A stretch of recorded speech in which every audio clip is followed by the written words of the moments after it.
আমরা এই মুহূর্তে দাঁড়িয়ে আছি পশ্চিম মেদিনীপুর জেলার সিমলা গ্রামে। পশ্চিম মেদিনীপুর জেলার সিমলা গ্রামের পাশে আমরা দাঁড়িয়ে আছি। এখানে বিস্তীর্ণ জায়গা জুড়ে আলু ক্ষেত, পাশেই কপি ক্ষেত, শিলাবতী নদীর ধারে দাঁড়িয়ে আছি।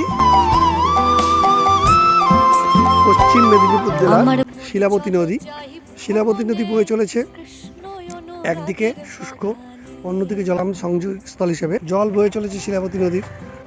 পূর্ব এত স্রোত থাকে, সাঁকো ভেঙে অস্থায়ী সাঁকো তার স্রোত দিয়ে বয়ে যেতে একদিকে শুকনো অস্থায়ী বাঁধ তৈরি করা হয়েছিল, কিন্তু মনে কৃষ্ণ অনুরাগের বাগানে আমার মন চলো যাই ভ্রমণে, কৃষ্ণ অনুরাগের বাগানে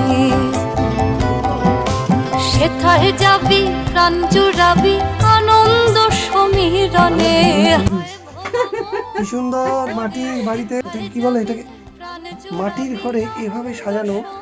আমরা যেটা শহরাঞ্চলে একদম সুন্দরভাবে এগুলোকে কি বলে জানো, কোলঙ্গা সাজিয়ে তাক করেছে, সেখানে কি সুন্দরভাবে সাজিয়ে রেখেছে। এখান থেকে আবার উঠে মালপত্র রাখার জন্য সেখানে ব্যবস্থা করেছে। কত সুন্দর হয়ে যাচ্ছি। এই যে ঘরে ঢুকছি, এই যে ঘর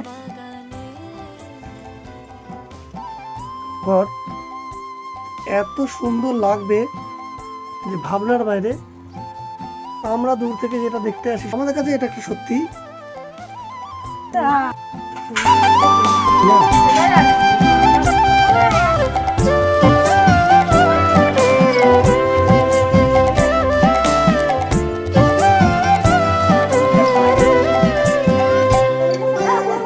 সে বাগানে তিনজন মালিক, একজন সাহেব, একজন রে, একজন বাঙালি। বাগানে তিনজন মালিক, একজন সাহেব, একজন রে, একজন বাঙালি। তারা সেচ করে নারে চারে, ও তারা সেচ করে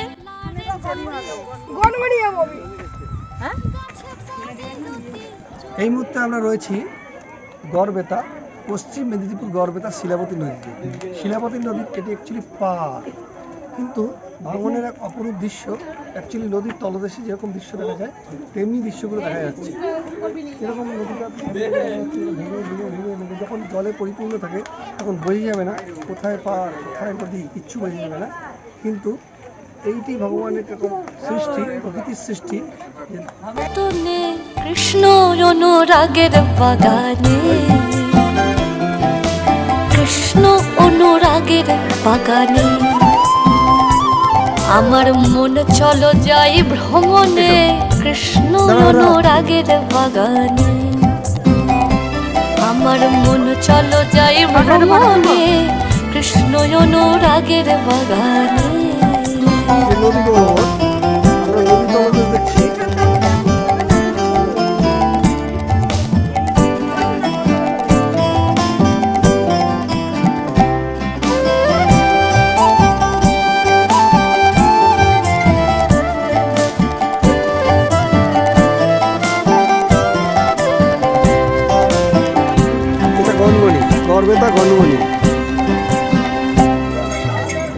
বাগানে নিত্য ফোটে 5 রকমের ফুল, এমন হয়েছে সৌরভে প্রাণ আকুল করে, গৌরবে আকুল খেপারে, গৌরবে আকুল। বাগানে নিত্য ফোটে 5 রকমের ফুল,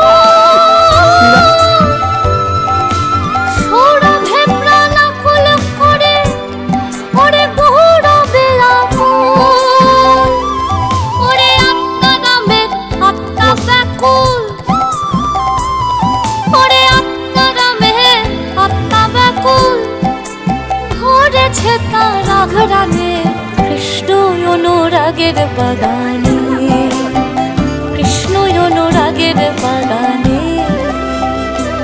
আমার মন চলো যাই ভ্রমণে, কৃষ্ণ অনুরাগের বাগানে আমার মন চলো যাই ভ্রমণে কৃষ্ণ অনুরাগের বাগানে।